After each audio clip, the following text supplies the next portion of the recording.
Between the years when the oceans drank Atlantis and the rise of the sons of Ares, there was an age undreamed of, when shining kingdoms lay spread across the world. Hither came Conan, the Sumerian, sword in hand.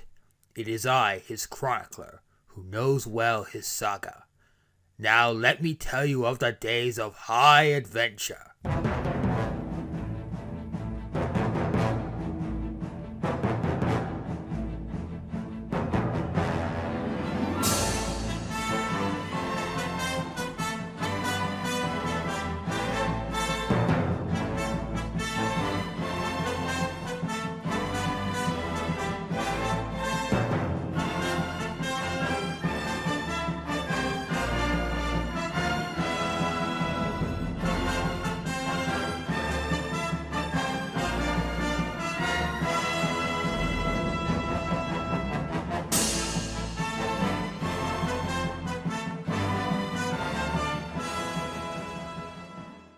Welcome, adventurers, to a very special movie review courtesy of the Dragonus Podcastus.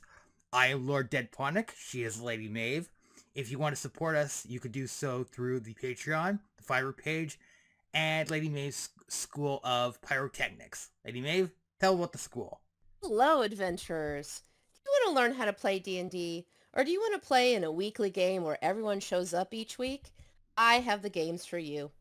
If you're between the ages of 7 and 16, you can click on the Outschool link below and join in one of the over 23 after-school games from Monday to Friday with other kids your same age.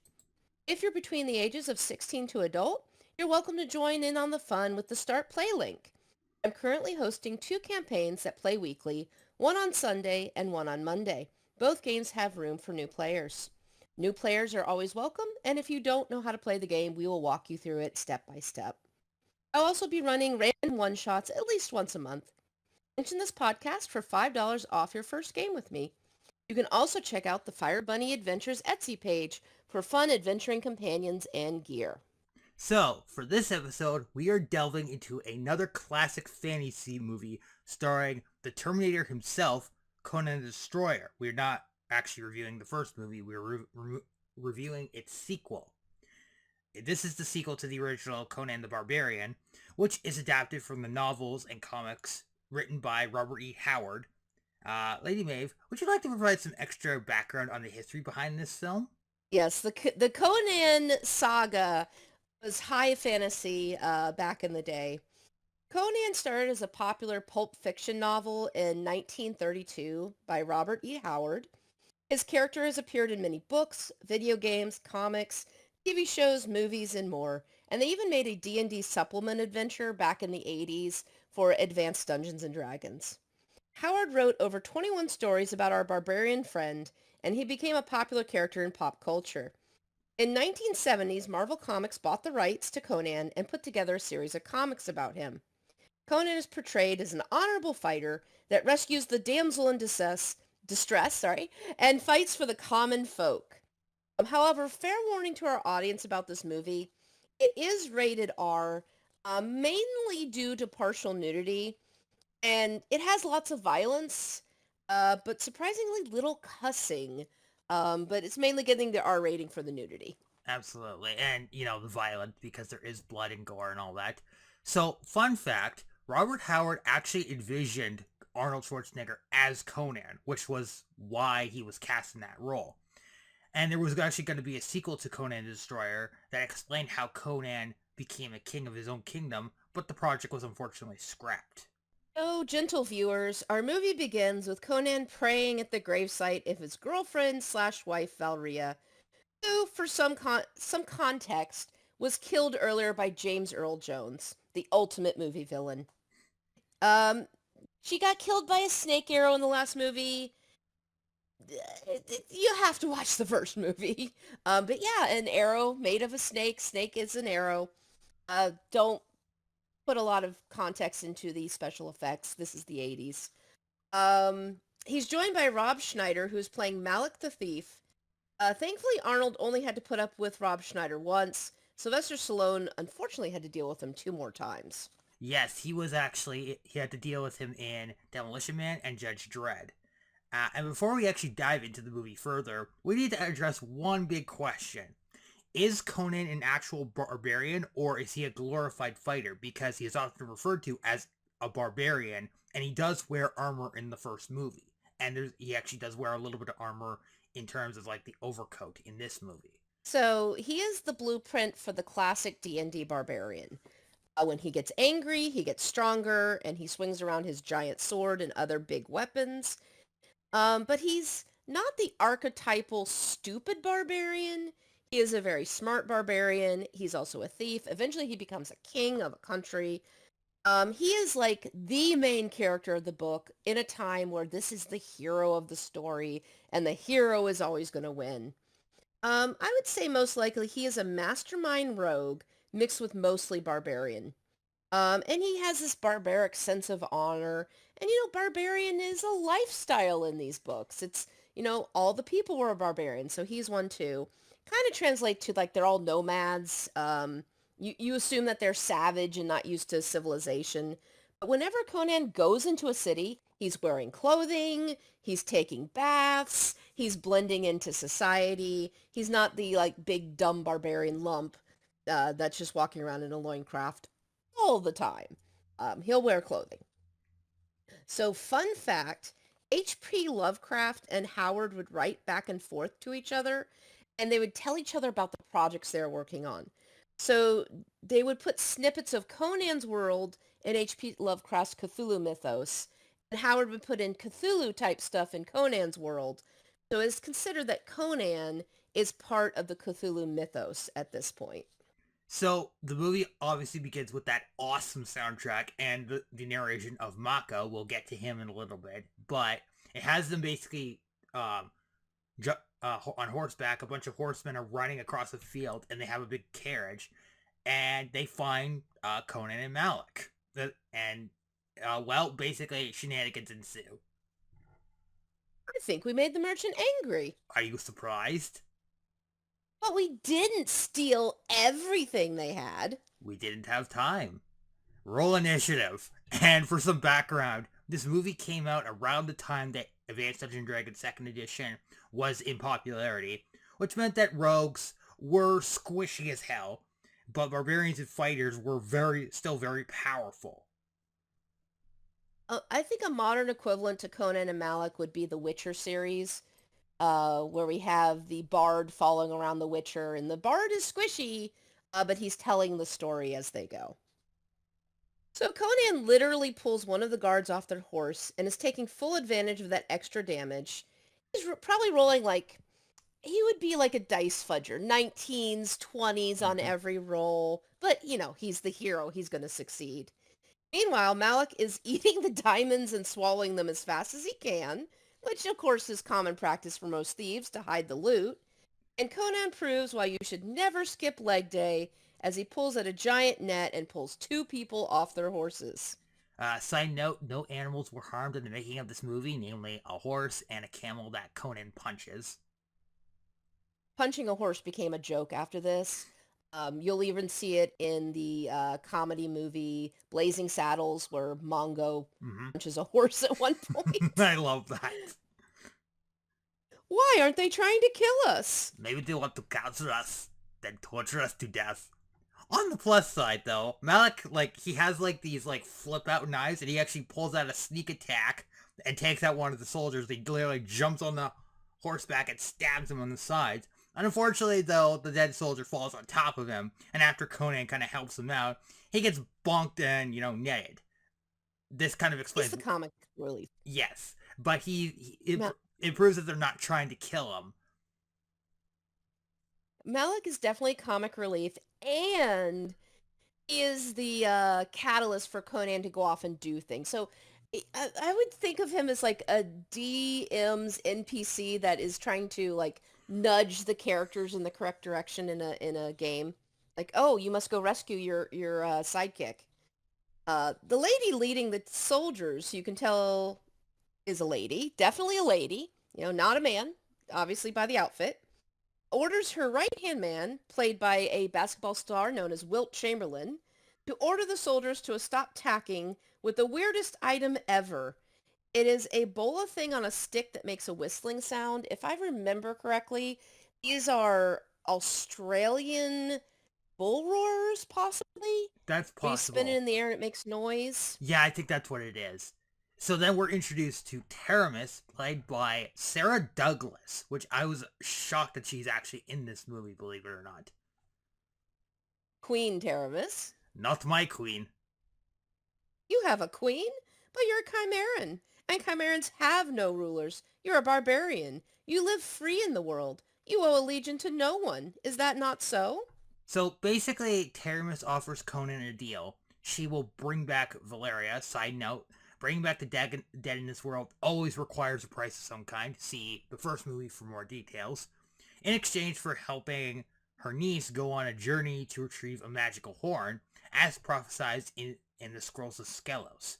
You could almost say that this was the very first ever fetch quest put to film, in a way. So Tramaris tells Bombata, Wilt Chamberlain's character, that Jenna, her niece, must remain pure so she can be sacrificed later. So if you've seen Spaceballs, exactly Bombata is a semi-evil version of Dot. We're not going to go into details about what it means that she must remain pure for the sacrificing. A big trope in Conan is he will rescue the girl. They will have an enjoyable night together, and then they'll go their separate ways. It was, a fantasy book. Mm-hmm. He rescues the maiden. She's grateful. They have a fun night, and then no harm, no foul. Everybody goes their own way. So the party sets out there, and Jeddah kind of comments, "Oh, Conan is quite handsome." Well, basically, Jenna's like, "Well, you're the only other man I've ever seen, Bombata." It's like, you live in a city full of men. It's like, I mean, okay. And then they come across, basically it explained that in order to get the horn, you need the key, which is guarded in a castle by a wizard. And so Conan decides, hey, we're going up against magic. I'm going to need magic. So they run into Akiro from the first movie, played by Mako himself, or some of you may know him, Uncle Iroh. He is getting cooked over a fire. He explains that if the locals basically ate him, his magic would go into their blood. So, small question here. Is Mako a sorcerer, or is he a wizard in terms of the modern interpretation? So if it's true and they eat him and the blood has the magic in it, he's a sorcerer. If they steal his book and study it and get magic, he would be a wizard. Ah, okay. So the journey continues. And this is a star-studded movie. Here they come across Grace Jones changed up, and surprisingly she's clad in very tasteful clothing. She's similar in type to Red Sonja. Sonja did end up teaming up with Conan on several adventures, and Red Sonja is known for her bikini armor. We call it the chicks in chainmail time period, where any ladies in these fantasy books, movies, novels are wearing chainmail bikinis. Is it the most practical armor? No. Did it sell a lot of books? Yes. Now we know that normal armor is comfortable enough. So this bikini armor makes the women invincible. Conan realizes that she's in a similar situation to where he was in the first movie, so he frees her. Yay, Grace Jones! I love Grace Jones. She is actually one of my favorite henchwomen in one of the Bond movies, A View to a Kill. And it's funny because she's a fantastic actress. Also, more importantly, she's wielding a pointed stick. Pointed sticks? Oh, you think you know it all, eh? Sorry, had to get that out of the way. That's the self-defense against fresh fruit bit that I really like. It's hilarious. Check out your local Monty Python.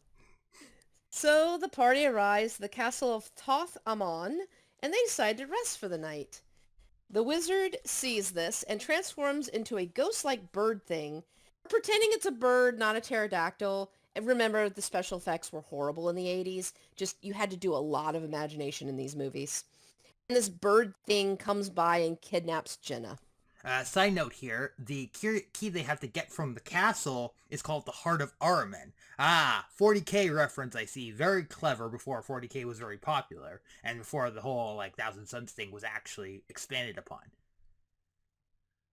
And then the group realizes they have to swim to get into the castle. 3 minutes underwater. Do they get their merit badge?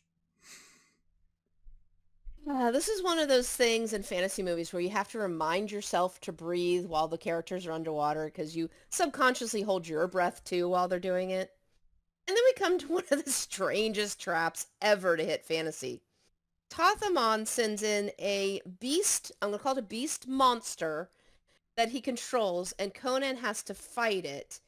The weakness is in mirrors that damages the creature? Sounds like the DM didn't prep that day. Mirror, mirror on the wall, where's the Burger King one of all? I'm not kidding, he looks like the Burger King, it's crazy.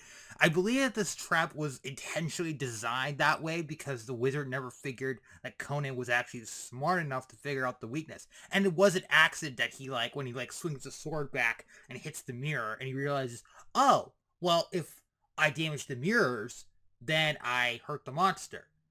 And he has to make a guess about which mirror actually contains the wizard because the wizard beforehand goes into one of the mirrors, it goes down, and then a big cover goes down. And, the party's stuck on the other side, so this is a very 1v1 situation. And Conan gets really lucky here by throwing his sword into one of the mirrors and killing the wizard. I feel this would be a trap that most parties would solve pretty quickly due to the fact that they just destroy everything in a room instead of logically trying to figure out a trap. They just start breaking mirrors until something happened. So they escape the castle. They get ambushed by the Queen's elite guard who are sent to follow them. Basically, they were sent, to trail them, and they were sent out as the party was setting out further down the road. Also, elite guard my foot. There's only 4 of them, and one of them looks like a janissary. Also, small thing, I love how during this fight, when they get off the horses, they actually take deliberate stances. And Conan does that whole reverse grip behind the back flourish thing that he did in the first movie, and it's really effective here. Another thing, the leader is played by Arnold's close friend, Sven Ole Thorsen, which I'm going to butcher. He actually plays Rex in the first movie. He's the one with the big giant hammer. I thought that was pretty impressive. And because you could tell, just based on the eyes and the facial structure behind the helmet, and also the way he maneuvers the horse. He clearly has had horse training, and it's pretty impressive stuff. And you wonder why the Queen thought 4 guards was enough when she's hired these heroes to take on this great evil, and they've been single-handedly getting through every obstacle with no scratches. Not good thinking on the Queen's part. So after Bombada attacks Conan, his very thin reasoning, I thought you were gonna hurt the girl, my foot. Absolutely not. This is one of the Queen's gods. Why did they attack us? And Bombata is being mighty sus here. Would you say that there's a imposter among us?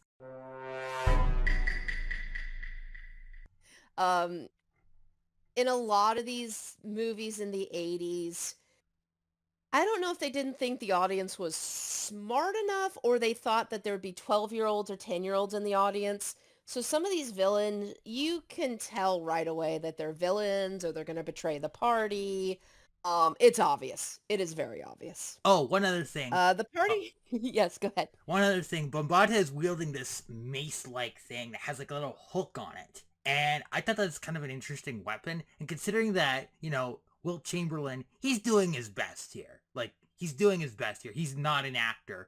But the fact that he's, wielding this little mace with the little hook, it's pretty impressive that they're able to get away with it. So, the party makes camp, tends to their wounds. Malik tries and fails to flirt with Grace Jones. I mean, this is the Conan movie, not the Malik movie. Conan shows Jenna how to use a sword and ends up flocking Malik in the head for comic awareness. It always makes me laugh because she's trying to learn how to use the sword and it turns out it's too heavy for her, so he helps her out. And keep in mind, Conan is technically drunk here, so he's kind of just... He's not... And they even show, he's not interested in Jenna. His only love is Valeria. And then, so when he swing it over your head and she... slacks Malik on the head, and it is hilarious. So then the party reaches the temple where the actual horn is, And Ariko does a little bit of a small pyrotechnic spell on the torch. And then he also discovers a prophecy on the wall. Side note here, I love every time where like he's trying to find where everything is. He does like this little triangle pointy thing, and he like mumbles to himself. It's pretty cool stuff. And so they get the horn, and they attempt to leave, but they are stopped by the cult leader and his soldiers, who I originally thought was Christopher Lee. It turns out he's played by an actor named Freddie Main, and it still looks like Christopher Lee. I'm pretty sure they were in cahoots, so I'm not entirely sure. So basically, this is where everything kind of comes together. Do you know the legend written on the wall of the crypt? The day of my birth. Then you know what will happen if the horn is placed back in the forehead of Daggeth. The god will live again, and we who give him light will stand by his right hand and rule the world with him. You will die in the great evil that will come from his rebirth. We will control him. No one is able to control him. His power and his evil are too great. Give us the girl, or we'll take her. Enough talk. Dagger to the chest. Roll initiative. And so they retreat back to the crypt, where it turns out the leader is a wizard.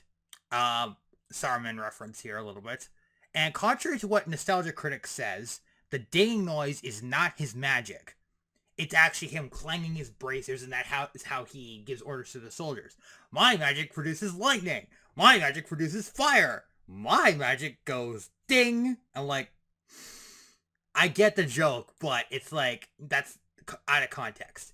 My dagger is gone. You kill. They retreat inside the mouth of where the horn is, and basically Conan's like, my dagger is gone, and he turns to Mako. He says, "You kill him." Not me. It's bad luck to kill a wizard. Wait, there's a better way to take care of a wizard. So basically, it's a wizard battle, and literally Mako he's making all these funny faces, and then he like burns up the eyes of the wizard leader, and they retreat into the cave. So Bombada and Jenna are actually fully ahead of the group, and Bombada decides, let's collapse the tunnel and slow down the group because, you know, I'm an evil minion and I have to follow my orders. Quick thing about the whole, we're going to bring this god back and he will serve us. They always eat the cultists first. Mm-hmm. That you are not going to be in control. The big evil's going to be in control, and you're an appetizer. So Conan figures everything out because, nope, smart barbarian. And the party, minus Malik, until he finally relents, heads back to Shadazar. And, well, Jenna, she comes back to Shadazar, and basically the queen we're not going to say, like, she's basically put into a hypnotic state thanks to the wine she drank, which we're pretty sure it was basically laced with some kind of poison or potion or something. We're not going to go into full details regarding that. So Conan and the party sneak in through an entrance behind the waterfall thanks to Malik's inside information here, and they quote-unquote sneak their way around, take care of some of the guards, until Conan comes face-to-face with Bombada for the final time. So, it is 7-foot-tall basketball star Wilt Chamberlain versus two-time powerlifting champion Arnold Schwartznagger. Who do you honestly think is going to win here? Well, obviously, whoever the script says is going to win, which is going to be our hero, Conan. Mm-hmm. Just because they're sports figures doesn't mean they're good at fighting. So Zula, Grace Jones' character, throws her spear just as the head priest is about to sacrifice the girl. And this leads to Dagoth taking on a hideous form and killing Queen Taramis in the process. Fun fact, the person inside the creature suit is actually Andre the Giant, which there's actually a picture of Sven, Andre, and Arnold together, which explains a great many things. Also, small correction here. This is actually Daggett coming back to life. This is not no avatar of his aspect of him. Because long ago, at least in the Conan lore, during a battle with the gods, the horn broke off and his body was turned to stone, and it's heavily implied that somehow Taramis got a hold of that statue. There are some mature themes regarding this statue that I found out, which we're not going to go into here. And because he was turned to stone, he was severely weakened. And I like to think, granted, yes, this would be technically an aspect of Daggett or an avatar with some of his powers, because a high-level party, no matter what the context, versus a literal god, they're all gonna die. There's no getting around that if we're talking actual D&D here. Oh, you can kill gods in D&D. It doesn't permanently kill them. It puts them into hibernation for a certain amount of time. You got Tiamat. You're able to kill her. The Frost Maiden. There's a couple of situations where you can kill the god temporarily, but not permanently.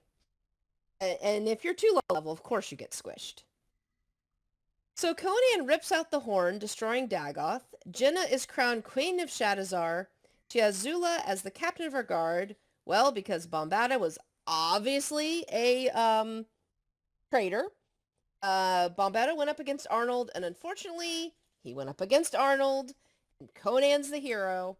So she has Akiro as her advisor, and Malik, the full jester of the court, which is perfect for him. Perfect. As for Conan, despite the fact that, he could have been offered the position of king here, he declares, I will have my own kingdom, my own queen. And he doesn't technically, they do just kind of briefly kiss before he sets off. And we cut to him much later, implied here, as a king on a throne of his own. But that is a tale for another time, as the movie says. End of movie. Now, there was planned to be a sequel, as I said, but it was scrapped. Now, there is the modern Conan the Barbarian movie, which I don't think is very good. I prefer the two with Arnold. So, what are your thoughts on the movie as we wrap up here? This is a fun popcorn flick.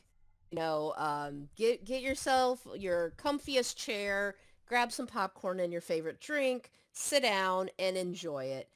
Don't take it seriously.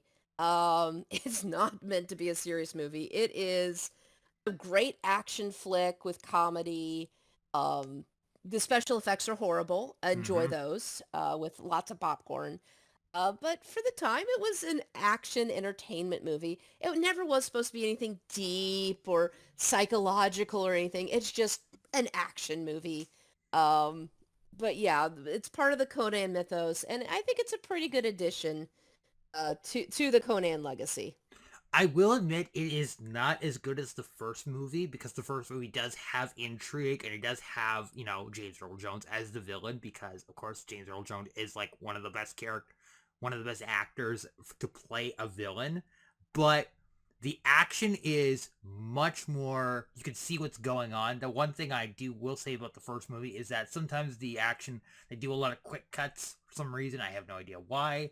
But basically, it is a fun movie, and it is the movie that I actually have the original VCR tape for. And I repeatedly watched this movie. Again, no animals were harmed in the making of this movie, because Conan punches both a horse and a camel, which, for context from the first movie, the camel, attacked him, basically. And he was like, well, I think it's the same animal from before. I think it is. Sorry about last time. He gets, camel spit all over when he punches the camel. It is a film of its time, though. And also, I do like that we do see Conan, there's a little bit of emotional depth here, because he is afraid of magic, because it was magic who took his girlfriend. So you can tell he's not terribly excited to go up against a wizard. But I do appreciate, we have an all-star cast here, and granted, what I said about Wilt Chamberlain, he is doing his darnest. Granted, I do appreciate the fact that they got a physical match for Arnold, and I believe also that there was somebody else from the first Predator movie who was taller than Conan, who was actually in the Predator suit, and Arnold had to fight him, and it would not be the first time that Arnold had to fight somebody who is taller than him. And I can appreciate that. I also appreciate the soundtrack. The soundtrack is probably my favorite out of the two Conan movies, but I will say the best scene in the first movie was definitely that prayer to Crom, because Crom is the kind of guy where you're like, you ask for my aid, and yet you proceed to insult me if I don't. I like this moral. I'm going to give him a hand. That's literally what happens in the first movie. But here, Conan is surviving off of his skills, and also he has his party to back him up. And I think this is a really good movie. It's a good movie. It's a good movie to like sit down and turn your brain off. Definitely turn your brain off movie. Do not think during this movie. It will not be enjoyable if you try to think things through and put logic to this movie. But it is a great time. Again, R-rated due to nudity. Yes, there's violence, but like nothing worse than what PG-13 movies have nowadays. Even some PG movies that are Disney movies have a little bit more violence than this one. They don't have the blood, but they have the violence. So yeah, mainly due to the nudity is the R rating. If you have kids in the household, watch it first. If you feel it's okay for your under 18s to watch, that is a parental decision. Yeah. So next week we're going to be covering Keys of the Golden Vault. Yay! Another heist scenario. So Heist game. Yay. We'll see you guys next time.